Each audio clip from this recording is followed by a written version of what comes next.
Welcome to the Reiki Gateway podcast with Reiki Masters Kathleen Johnson and Andrea Kennedy. Journey with us and let's explore what lies beyond the Reiki Gateway.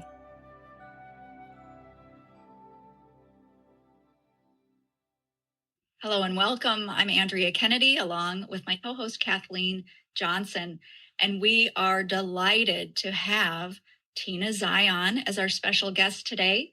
Tina is a fourth-generation intuitive medium. She specializes in medical intuition, but she has done so much throughout her life. She's a Reiki master teacher. She's an accomplished author and holds classes internationally for medical intuition and really feels passionate about helping empower people to help themselves and bring more light through for healing and helping others. Her newest book is entitled Be Your Own Medical Intuitive, and it's coming out October 1st, and she's offering her classes online now for medical intuition. And we're just so delighted to have you here, Tina. Welcome. Thank you. Thank you so much. One of the things that struck me, Tina, about your story is the fact that you're fourth generation intuitive medium. And can you please just give us a little bit of background? That is just, I think, fascinating because so often I run across people that are trying to find their intuitive gifts, trying to tap in spiritually. And for you, it seems like you've had that your whole life and that was supported way back from when you were a child. And if you could just explain a little bit about your family, your upbringing, and how that was for you to grow up with that sort of support. I love the word support. I have not thought of it that way, and no one has asked me in that way that you just did. So that being said, the upbringing that I had seemed very, very normal to me. In fact, I had no idea that everyone doesn't grow up this way. But, we never had any classes. We never had really much discussion about it. It just was expected. So if the telephone rang and we just knew who it was before we picked up the phone, that was expected. When my uncle died, we actually just expected to perceive him in all kinds of ways, hearing him, seeing him. He used to knock on my bedroom window, which used to scare me when he was in spirit. But anyway, it's just very, very natural in my family. And what I would really want to emphasize is that I didn't have a gift. My great-grandmother, who I spent a lot of time with, she didn't have a gift either. We feel like this is just a very, very natural ability that everyone has. It's just very few people seem to notice, and they seem to struggle to notice how to identify what intuition is. So I would say it's not a gift, but I love it that you use the word support because it was very, very supported. But like I said, we had no classes. They didn't say, oh, notice this or do it this way.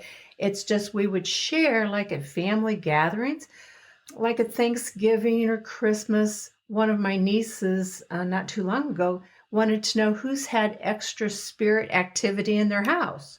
And probably 6 of us raised our hands, and then we just chatted away. And sometimes when I've had visitors that I've brought to my family, and we end up talking about spirit people coming to us, coming into our homes, things like that. Some of my friends that I've brought to our family gatherings have been quite shocked, where we were just chattering away about it and didn't even think anything of it. So I really want to emphasize that naturalness and that truly we are all wired to do this, but most people just don't notice it, or they blow it off and think it's their imagination.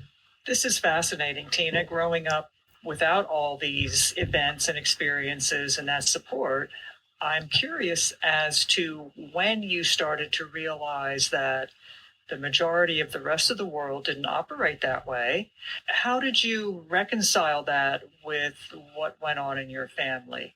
In truth, it was such a normal part of life that I just assumed it was happening to the people I went to school with, in elementary and middle school and high school. And it really didn't occur to me until more in my adult life when I was, sharing more and more comfortable with myself. I started hearing how people didn't know what I was talking about, or people would become quite afraid and even afraid of me because I was talking about this non-physical world. So, gosh, I would have to say I was probably in my mid 20s before it really even occurred to me. That's Wow. fascinating. I know, yes. I hadn't thought about that. It So it really was a good is. question. Something that comes to my mind is, we talk with a lot of Reiki practitioners, a lot of students, and Mm. you mentioned that you would talk about this, and sometimes people would have a fear about this topic. Do you have any advice, or, what would you do in that situation to help, I don't know, maybe educate them or help them not have fear? I'm not sure how you would have broached that. Well, how I would approach it now, of course, I didn't do that back then in my mid 20s, but how I would approach it now is to notice, and I would share this with other people who were going into fear, that the aliveness that's in, like the three of us right here in this podcast, the aliveness in us is the spirit of us. It is a spirit. So we are actually spirits right now. So we have a non physical part of us, the spirit, and a physical part of us, the body. And so does everyone else. And I love to tell people that people in spirit are actually just as alive as we are, because that is our aliveness. So when I start to talk about it like that, it starts to make sense to people, and they can calm a little bit, because we're literally spirits in a spirit filled world.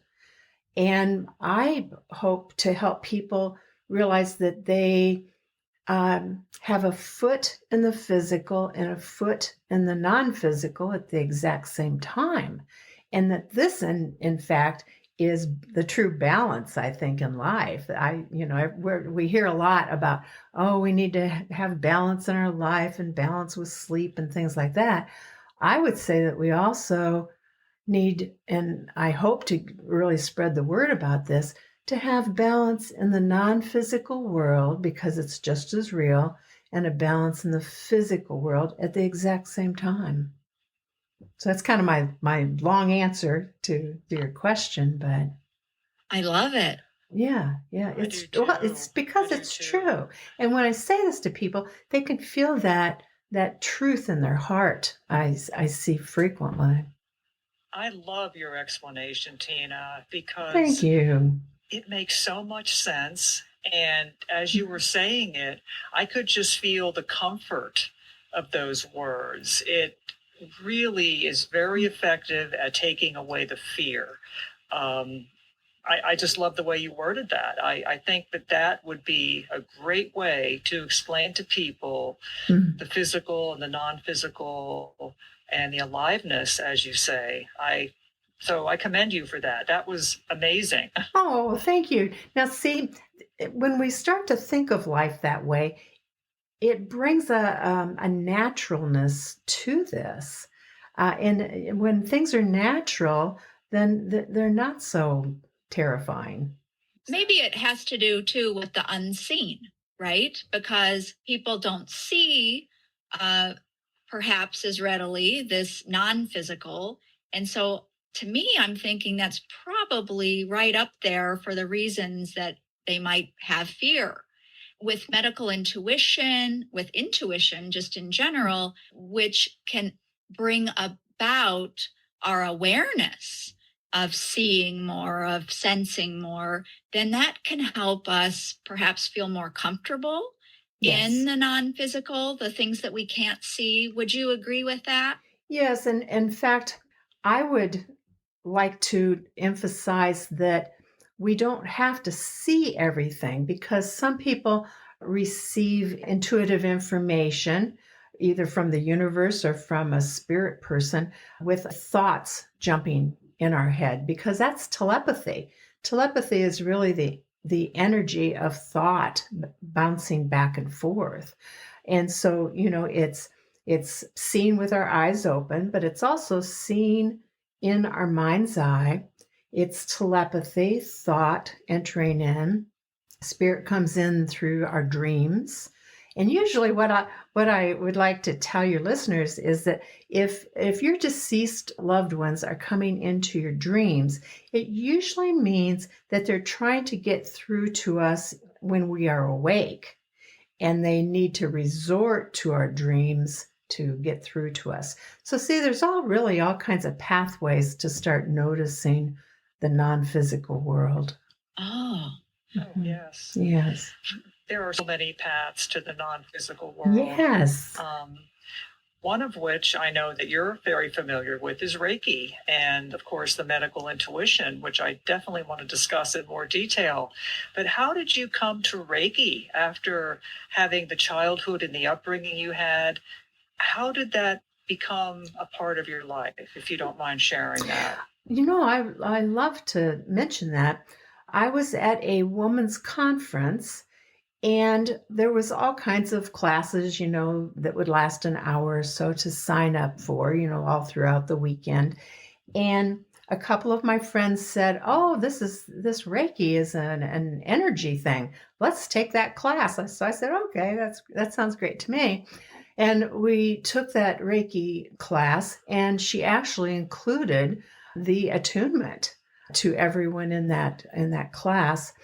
And so I loved it. It felt again natural to work with energy, but that was the big opening to Reiki is a couple of my friends said, "Oh, let's take this class." I said, "Okay." And off I went. And let me add this too, that Reiki actually, what do I say? Exploded or opened up the medical intuitive ability because I didn't have the sense about looking inside of a person's physical body and their energy field until Reiki. So I would say that Reiki just opens up doorways, and it opened up this doorway to medical intuition. And I give credit to Reiki too, that Reiki opened up my international teaching too, that the Reiki Association in New Zealand was the first people to reach out to me. And they said, "Could you come and talk to our annual Reiki group?" I said, "Sure, I'll come there and talk." And that's how Reiki opened up the door for, my talks and my classes internationally. So, I'm covered with goosebumps as I talk about it right now. Reiki's just amazing. So am I. It's wonderful. It's Yes, so wonderful. yes. were you a nurse at that time? Because I know you were a registered nurse Mhm. and practicing, correct? Yes, I'm still a registered nurse. My license is still ongoing, but I have a clinical board specialty in psychiatric nursing. So I always worked in mental health, and I've worked in private practice for a long, long time now. And that was just a blending too. So I realized that I was just blending Reiki energy, I was blending mental health concepts to clients and then also the intuitive. So it all just blended. Wow. And I'd really emphasize to your listeners too that we don't have to stop doing our normal 9 to 5 job to do Reiki or to do medical intuition. It will tend to be a flow and a blending for people. And can you talk a little bit about medical intuition? I'm sure we have listeners that aren't really sure what it is or, how you might offer that to someone Could you explain for those listeners who have questions about what it is? It's one way to receive more information because actually intuition is simply the ability to notice information from the world around us, information from the universe around us. So it's really just information. Where medical intuition comes in is I spontaneously, while I was doing a Reiki session, I spontaneously just was looking inside of a person's lungs, and it looked like a photograph. It looked like an X-ray, and I was startled. Actually, I could see exactly where the inflammation was at, which lung was more inflamed than the other, and then. So I was wowed out by that. But then when I was doing another Reiki session, I was inside of this person's colon and I found a group of polyps I was shown. So it's literally looking inside of a person's body. It could be their joints, it could be muscle, it could be an organ, things like that. It's really only part of it because in medical intuition, I've noticed that it includes, people's joys, their sorrows, their fears. See, we're picking up the emotions that are causing our illness. We're picking up past lives that might be causing physical and mental and emotional troubles in our current life. So it just is so broad, but I specifically teach people also how to deliberately look in, not just wait till it spontaneously happens. But I studied myself. Oh gosh, for my first medical intuition book, I studied myself for, I think, 7 or 8, 9 months, something like that. And I would just take notes. Oh, how did I do this? How did I do that? And what happened next? And then it formed the book, which then formed the workshops. And I noticed I was more and more deliberately looking in, but only with permission. So I really want to emphasize that to your listeners that there's nothing more intimate than medical intuition, because not only are we picking up general information like all intuitives do for their client, but we're going inside of their physical body. So there's nothing more intimate, in my opinion, than medical intuition. And it's absolutely a must that we only do this with permission. It's like, as the three of us sit here, I would have no intentions of ever perceiving inside of another person without permission. Absolutely. So appreciate you saying that, Tina, because I think having those boundaries is just so important as practitioners, but Yes. also as a client or just somebody walking down the street. I would appreciate people not just tuning into me because they want to, Exactly. yeah, but as a practitioner, I've just got a lot of questions for you because if you see something, you say you have permission and you look in the body and then you see something that could be quite alarming, I guess I would say, to the person. Can you give us an example of a session or something that happened that you saw? How do you handle that with your client? Well, I can't tell you how many times I will describe what I'm perceiving. And you know what the client most of the time says? I thought so. Or I was wondering and I agree with you. So rarely are they surprised. But when I need to say something like cancer, I'm not licensed to give a diagnosis, whether it's cancer or a broken toe or whatever it is. So that's important for people to realize that medical intuitives, unless they have a medical license to do that, they should not diagnose. I'll tell you my first story. When I was spontaneously inside of a person's colon and I saw this group of polyps, I could tell that they were black, they were cancerous, that kind of thing. and I knew exactly where in the intestine it was. What we intuitives can do is describe what we perceive in detail. So, what I said, I did not say cancer. What I said was, you have a lump here in this certain area, and it just feels like it's bulging, and the energy's not flowing. See, black would be it's not, there's no movement there, very congested, very dense.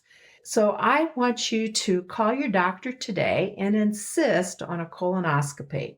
And bless her heart, she did. She did that right away. And she had surgery, and it was a group, quite a large group of cancerous polyps.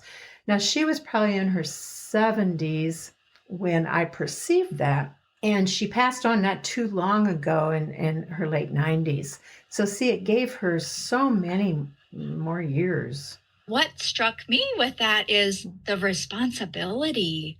Oh my goodness. I don't know. Trying to put myself in your shoes in that moment. Wow. I don't know. I just think what a responsibility, and how you must trust your intuition to be able to do that. And I think a lot of people struggle with that, the trusting of what they're getting. Do you Yeah. have advice for people to get better at that? Yes, because trust, if you think about trust, is a type of thought, but it's also feelings and sensations.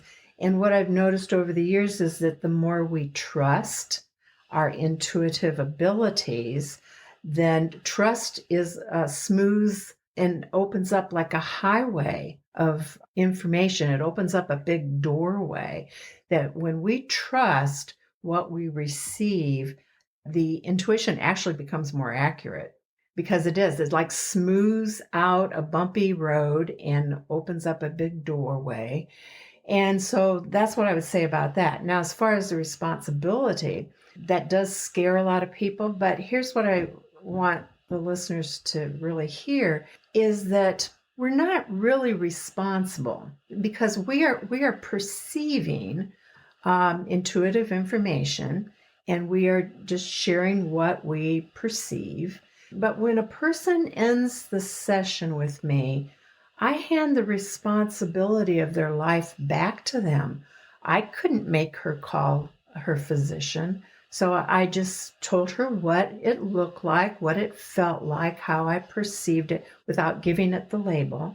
And then I asked her, please take responsibility and call your doctor because it just didn't look right or feel right. That is one of the worries for people new to this, is carrying the responsibilities. And I would beg people not to carry the responsibilities, to hand that back to your clients and for them to follow through with. Once again, Tina, I think you described it beautifully, because what you did was describe what you perceived. You didn't attach anything to it. I'm sure it did not come from a place of fear. There was none of that. It was, this is what I perceived. And that was it. There was not a lot of drama or emotion. No. And I think if we as practitioners proceed that way, it takes a tremendous pressure off of us. I know, speaking for myself, Yes. I'm very fascinated by medical intuition. I'm one of those people who know very little about it, and I hope that changes by the end of this episode. I'm learning so much already, and I'm very interested in it. So don't be surprised if you see me in one of your classes. I would love that. I would love it too. I think that this was one of the fears I've had around this, is how do you tell someone what you perceive without scaring the heck out of people, right? And the way you described it was perfect. Just very, this is what I found, and here it is. Like you said, turning the responsibility back to the individual, which is where it belongs. Yes, because, the longer and the older that we get, and the longer that we do this level of work with other people, if we are carrying the responsibility for all these other people with us, we aren't going to make it. as intuitives. So we need to be the brightest light for everyone and not merge into their sadness, their sorrows, their traumas that are going on. We need to be the brightest light and not get caught up, or we just merge in with their sorrows. So be the brightest light. Yes. Be the brightest light. I love that message. We get a lot of questions about energy, how to take care of our energy. A lot of empaths ask this as well. They feel like they take on the energy of their clients and things like that. And I'd love to hear your thoughts about that and your advice for practitioners to take care of their energy. Many, many, many people in my classes and people that I meet with individually for mentoring actually identify themselves as empaths. And what that truly means is we don't have very good boundaries for our own energy field and that we are merging in with other people. That's very, very different. When we merge into other people's energy, it tends to be when other people are struggling and struggling terribly. And so, again, all that means is we've joined other people in the misery rather than being a healer and the greatest light. Because if we hold the light for other people, it helps them get out of their misery.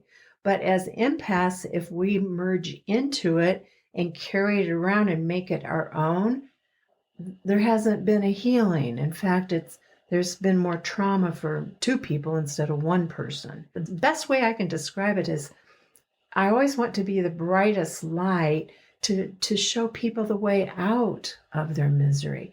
But empaths struggle with this. I want people to get more in charge of themselves, more in charge of their energy field, more in charge of their thoughts and emotions.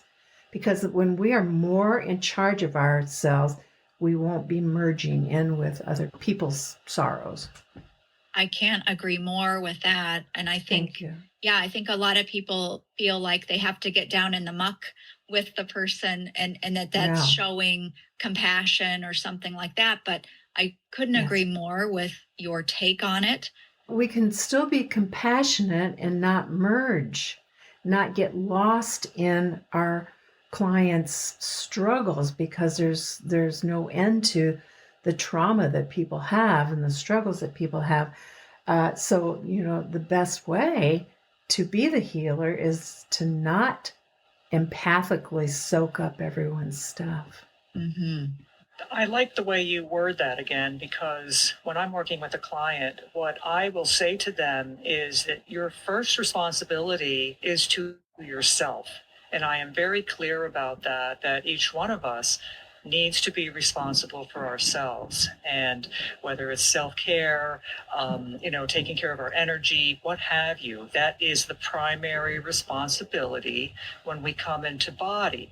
But there are those clients, I've had a few, I'm sure Andrea has, maybe you have too, that come in time after time expecting the magic bullet that's going to clear all their problems, and they're not doing their own work.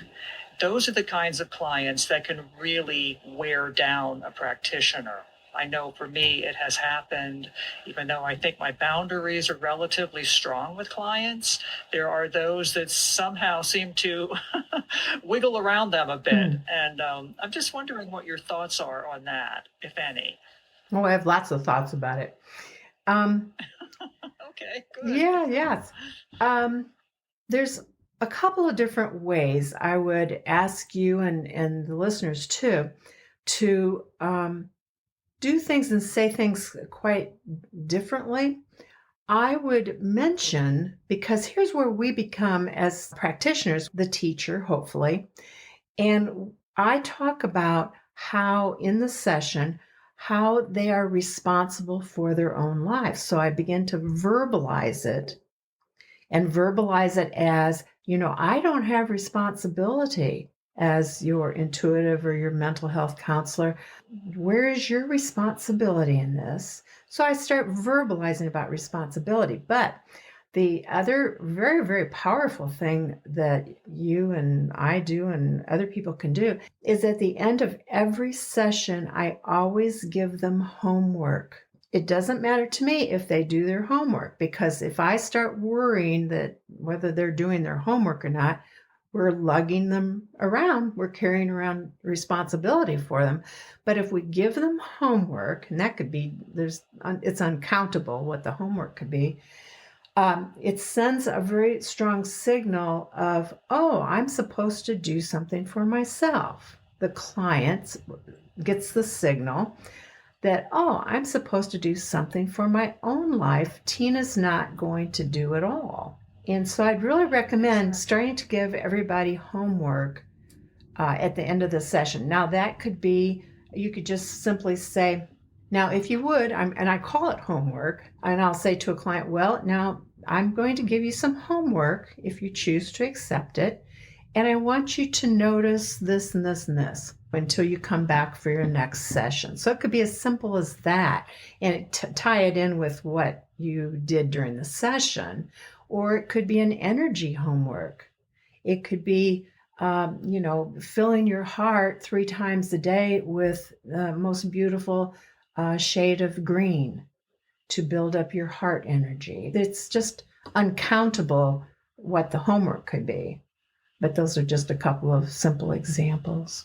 I'm glad you brought up the subject of homework. I too tend to give clients homework. Oh, excellent. I have teaching background and very much in favor of homework. It works on an overt physical level, but also a very subtle level that they may not be aware of. I'm turning over the reins to their life to them. Correct. Tina, I too would often give homework, if it came up in my awareness to do so. I love that idea. I think it's fantastic. And I did learn in my early days that I couldn't take everybody home with me. Because good. I would lay in my bed at night and I would think about all the clients, and I would kind of be concerned. Oh, I wonder if they did this or that, or I wonder how they're doing. And luckily for me, I observed myself doing this, and I knew it was not going to be helpful. And I really had to make a decision at that point. And I said, I can't do that anymore. I have to let it go. I'm really thankful that I did. And hopefully us having this conversation helps other people also feel like they have permission to let the client go and do their own thing. So I think that's really important for sure. You said you want to be the brightest light. Can you share with us, how do you do that? How can we do that? Bring in the light like you're describing. Well, we're actually talking about one of the ways is to not to carry, because when we carry that worry, when you went to bed and was thinking about this client and this person and that person, that's literally you were carrying some of their weight around, because everything is energy first. Everything this is scientific awareness that everything is moving atoms and it's electrified energy.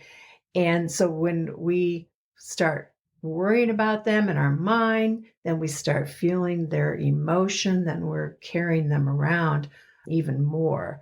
So to be the brightest light, I would say I am right there 100% and even more with the client. I mean, I am right there. I hear every single word they're saying. I am right there with their emotion, but I don't start allowing myself, because I want everyone to get more in charge of this, to allow yourself not to absorb it. So it's really being an observer and to be a fascinated observer. That's what I would say to you and the listeners, is to be fascinated with the process of our clients.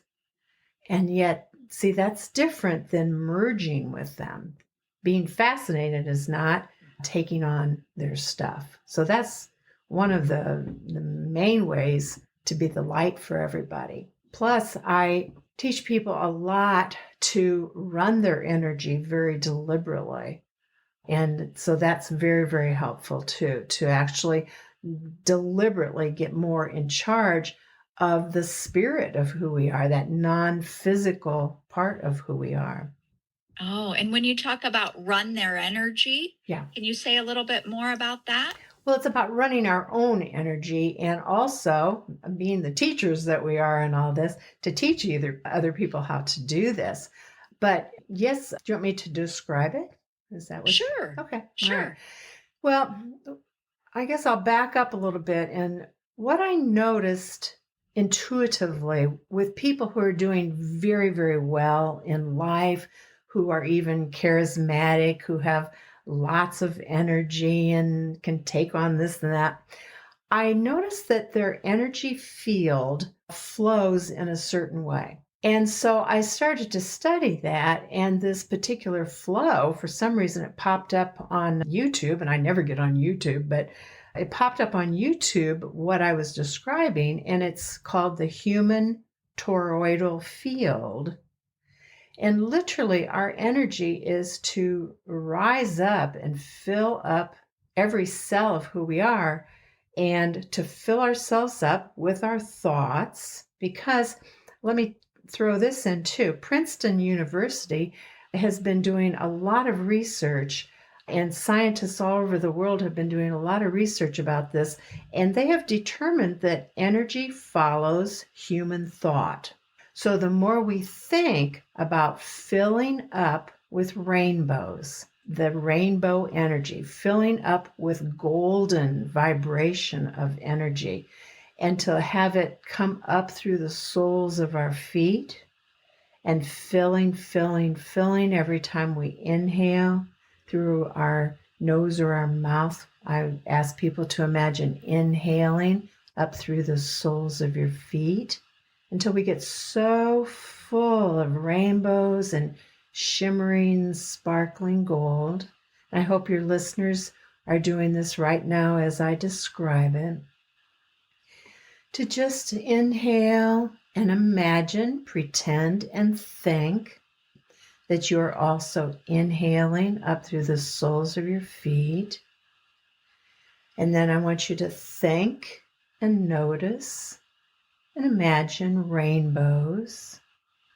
And then imagine and think golden energy, just filling every cell of who we are, and especially directing it with our thoughts up inside of our spinal cord, into every single organ, every single muscle, every single joint, until we are so full we are literally shining out through every inch of our skin. And then allow the crown of our head, the top of our head, to open, and that we're so full of light, our light shoots up into the heavens and beyond that even, and taps in. And then the universe gives back to us and rains back that energy and even more back down into our physical body, back down into our energy field, and then down into the earth. And then we're a pumping mechanism, really. So then again, it comes up through the soles of our feet. So that's really what I'm talking about being the brightest light for everyone, is very deliberately getting in charge of our energy field. I don't know about you, Andrea, but that was very powerful. I was doing this as she was talking, and I could feel the rainbows. I could feel the light. And then when the universe sent it back to me, I felt a whoosh all the way through. Yes. Thank you, Tina. I think I needed that. I really do. Well, and people will ask me, well, how often should I do that? And I'll say I do it multiple times throughout the day. I also do it when I go to bed at night. It's not only rejuvenating, but it's relaxing also. Look, it only took a couple of minutes. I so agree with Kathleen on that. That was really nice. I just closed my eyes there and went along with it, and I feel better. And to have something that quick, that easy, that I'm going to say individual, often we look outside of ourselves all the time. At least, I think that's a tendency we seem to have, is the answers outside of us. Yes. And I love that technique because it's about us being in charge of our own energy, taking that responsibility, and empowering ourselves in communion with the universe, with this energy. And the fact that you said to do it a few times a day, why not? Why not? And if we're weaving that through our day, look at the undercurrent that produces, where we're really being stewards of our own energy, where Yes. we're really staying with this whole mindset of supporting ourselves, of being plugged in and being aware. So I thank you for that and for sharing that with all the listeners. It also helps us to remember that our life is not just the physical world around us, that we are attending also to that spirit of us. The electrical aliveness of it is what it helps to remind us of. And that circles back to the beginning of the conversation when we were talking about the physical and the non-physical. Oh, yes, yes.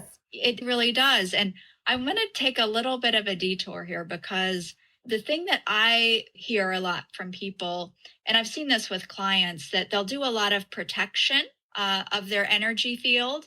And I've seen it even in sessions where I've been offering Reiki, and there's actually a structure in their energy field that I come across. In my mind, I'm thinking, oh, I bet they do protection rituals on their energy. Yes. And I have to tell you, I want to share this really quickly because we were talking about trusting. I'm thinking of one particular client who I had never met before, and I came across this structure in her energy. I mean, it seems kind of strange, right?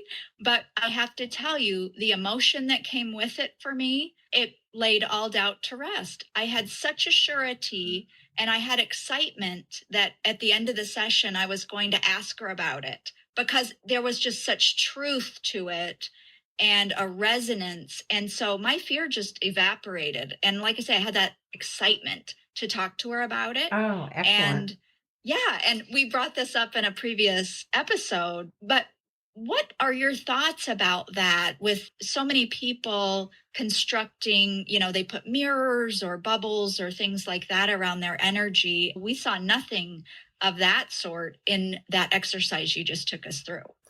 When I was working with this one particular person, her energy field had like a thick, sticky, gummy, grayish cloud around her. And I truly couldn't get through it, even intuitively, to perceive her. And so what I said to her is, I said, you protect a lot, don't you? And she said, oh, yes, I have for 20, 25 years, something like that. And I'll say, but when you protect yourself, you usually only do it when you're feeling a bit of fear. And she said, oh, you're right. And I said, what's been building up is fear and not protection. And that made so much sense to her. And so with her, I taught her that our greatest protection is not to encapsulate ourselves. It's not to create gummy, dense, foggy clouds around us. It's about shining from inside so brilliantly and shining out. And a lot of people forget their backside, so I'd really emphasize that to everybody. That's our protection, that we are the most glowing, brightest, vibrational energy being that we can be, because the negativity just can't stand that brightness and it just bounces off. That's exactly what I was thinking. As you said earlier, and several times, be the brightest light. That is the best protection. Yes. Of all. As yes. you said, nothing can stick to that. Nope. Nothing can stick to that. Yeah. So that gives us even more reason to make sure we are the brightest light we can be. And the exercise you just guided us through is a perfect example. Mm-hmm. And one of the things I really like about that is for the listeners, you don't need any special type of training or skill or ability to do that. You don't have to be a Reiki person. You don't have to take a class. This is something you can do with yourself anytime, anywhere you feel you need it. We all have that ability right within us. And I think that's important. It's not complicated. It's not time consuming. You don't have to learn a whole lot. All you got to do is think of rainbows and golden light. How awesome is that? Well, and to actually deliberately run it in a certain way and to really truly realize that energy follows human thought. So what we think Exactly. creates energy, but what we think also directs our energy field in certain ways. We're much more in charge of ourselves than we realize, and we're much more powerful than people realize too. I absolutely agree with that. And I want to just make a comment about one of your earlier books, the Reiki Teacher's Manual. Oh, yes. That book was instrumental in getting me to start teaching Reiki. Oh, Kathleen. I was on the fence about teaching. I felt that I couldn't do it. I didn't know enough, all those doubts and fears, of course. And I came across your book and I read it. And the way you presented it made it feel so natural and the next logical step that I went for it. In fact, I still reference your book in my classes. There's a couple handouts I give to my students from your book. Thank you. I just wanted you to know that because it really is a very grounded way of explaining things that are sometimes difficult to explain.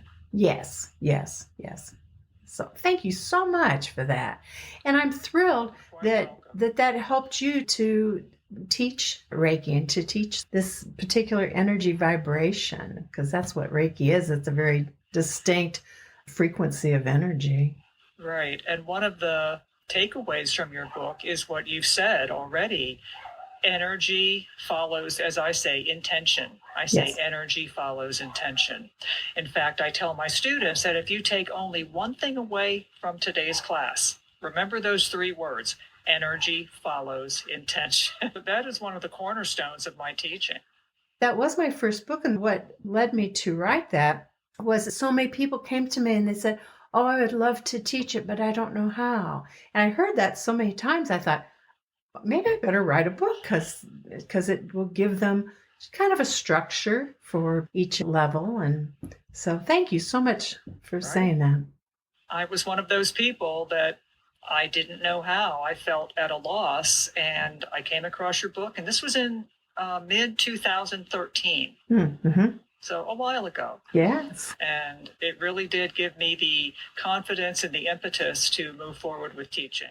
And speaking of Reiki, Tina, with regards to medical intuition, how does that combine? Do you do medical intuition during a Reiki session, or would you do a medical intuition reading? I guess maybe that's the word that you would use. I'm not sure. Separately from a Reiki session. What are your thoughts on that? I would really want people to realize that Reiki does, I'm telling you, just open the door to our intuitive abilities. And that's the primary thing I hear from Reiki people all the time is, oh my goodness, they start receiving so much information that sometimes it scares them. So I want to really help people to realize that Reiki opens up our intuitive abilities, and it's natural. It's not something that me and a few others have in the world. It's not that gift. It is a very natural level of awareness. What I would say is some people actually have their Reiki session and they just take note of what they're noticing intuitively. And how I began to do it is at the end of my Reiki sessions, I don't talk during the session, but when the session was over and I told them, okay, your session's over. When they sat up, I said, I received some intuitive information during the Reiki session. Would you be interested in hearing it? Every single person said, oh, yes, tell me. So even, and sometimes it might be kind of scary, but I'm telling you, people are yearning for this level of help in their life. So I just asked them, "Well, do you want to hear what I perceived?" Yes, every time, yes. So realize that you can include it after your session. You'll just have to account for a bit of time after the Reiki session to do it, but people will not turn you down. I found that to be Yep. absolutely true. Yes. Yep. It's people Same really here. do want Absolutely. that other level Yes. of insight, and to be able to empower people to do that themselves. That's just got to be absolutely thrilling. I Yes. would imagine for you. So you're teaching now. Can you tell us what you're teaching? I know that recently you've been added as a faculty member for the Shift Network, which that's Yes. very exciting. I'm Thank going to you. say, I'll share here with the listeners. I was fortunate enough to take your medical intuition class in person a few years back, and I learned so much. The class was rich with experience and practice, Yeah. and you're just an amazing teacher. So I'm going to just say that right there. But Oh, bless your heart. and now that the world's changed a little bit, I know that you're offering some things online, and so people might be really interested in pursuing this sort of subject, this medical intuition. And so, Mhm. can you tell us a little bit about your classes and what you offer? Well, it's the information. I often offer it in 3-day intensive workshops. It's usually a Friday, Saturday, or Sunday. And since COVID, everything's gone to Zoom. We're still sitting there with each other, though. It's very interactive. There's breakout sessions to practice with and get to know other people from all over the world that you practice with. So people are loving it. They feel like it's just as powerful as we all sitting in the same room. I offer the basic 3-day, and sometimes it stretches out depending on the organization that I'm a faculty member with, because I'm a faculty now with 5 different organizations. But then I also have a master's level, and that's another 2-day intensive. And the 3-day is a prerequisite because I try to really present everything in a step by step by step manner so that each step builds on the next one. I also offer individual mentoring sessions, so they're private. I record them on Zoom as well. And we can get a lot done in an hour session on a one-to-one. So I offer that in my books. Fantastic. And the new one coming out that I mentioned earlier, that is more, and please correct me if I'm wrong, but Mhm. that's more about tuning into yourself and being your own medical intuitive. Is that right? Yes, my other 2 medical intuitive books were really the complete focus is how to do this level of work for other people. So, how to become a practitioner for medical intuition. This next book that's coming out, the Be Your Own Medical Intuitive, that's really, I thought, well, wait a minute, we're doing this for ourselves also, or could be doing it even more for ourselves. So, that's very, very much for people that are practitioners, but also people that really aren't interested in being a practitioner. Their focus is to work on their self. And so that's what that book is about. You're right. I would imagine that that just helps them bring more light in, right? Absolutely. Yes, it does. Yes. Yes, I sure hope so too. Do you also teach classes on how to be your own medical intuitive, or is that still just in book form and something you may address in the future?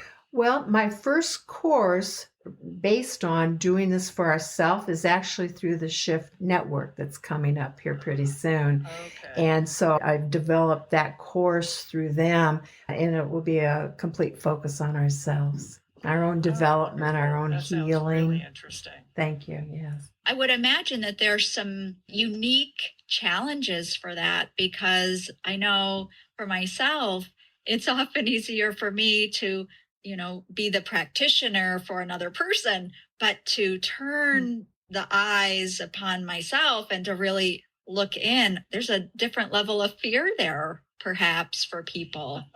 Absolutely. I'm glad you brought it up because my goal for that book and this course is to get to know ourselves again with fascination and not with fear, to actually be more friends with our physical body, but in deep friendship with our spirit body. That's actually my goal, is to take the fear out of knowing more about ourselves and getting more in charge of ourselves. True empowerment, because Yeah. I just feel that when we are strong like that, when we are fearless and we're the light, we help bring it through as you have described, but also it inspires other people to do that same sort of thing for themselves. We can become examples in a way and model that self-empowerment, which I think does help other people on the road to claiming that for themselves. Very much. So I thank you so much for your work and your messages. And I'm going to pre-order that book. Oh, and thank you. Thank you. And Me too. speaking of books, we'll certainly put links to Tina's books down in the show notes. So if you're interested in those, find the links there. And we'll also put your website down there. How can they find out more about your classes? Is that through your website? And can you share with them what that is? Okay. The website name is very simple. It's tinazion.com. And on it, there'll be a drop-down menus I have a recorded course. It's all the information and 15 handouts. And then I also have the live courses, so it will be on there. And then some more information about the books and things like that. Fantastic. A lot of resources there for people who decide that this might be something for them to pursue. You know, some people have got a hold of me and they said, I don't even know why I contacted you. But see, they don't realize that they're noticing their intuitive guidance. And so many people are getting pulled in their yearning, not only to heal in these ways, but also to be a practitioner for others in these ways. Have you seen a big increase over the years? Because you've been doing this for some time. Yes. Have you seen a big expansion in people looking to help in this way? Yes, it's amazing to me, actually. And I'll share this with everyone, that the medical field is coming to my workshops more and more and more. By that, I mean medical doctors, I mean surgeons, nurses and nurse practitioners, massage therapists, physical therapists, speech therapists. So the traditional medical field is also opening up, I think, a lot faster than what people realize, because they realize, and this is what a lot of doctors and nurses say to me, that somehow I just know things about my patient before I even look at the chart.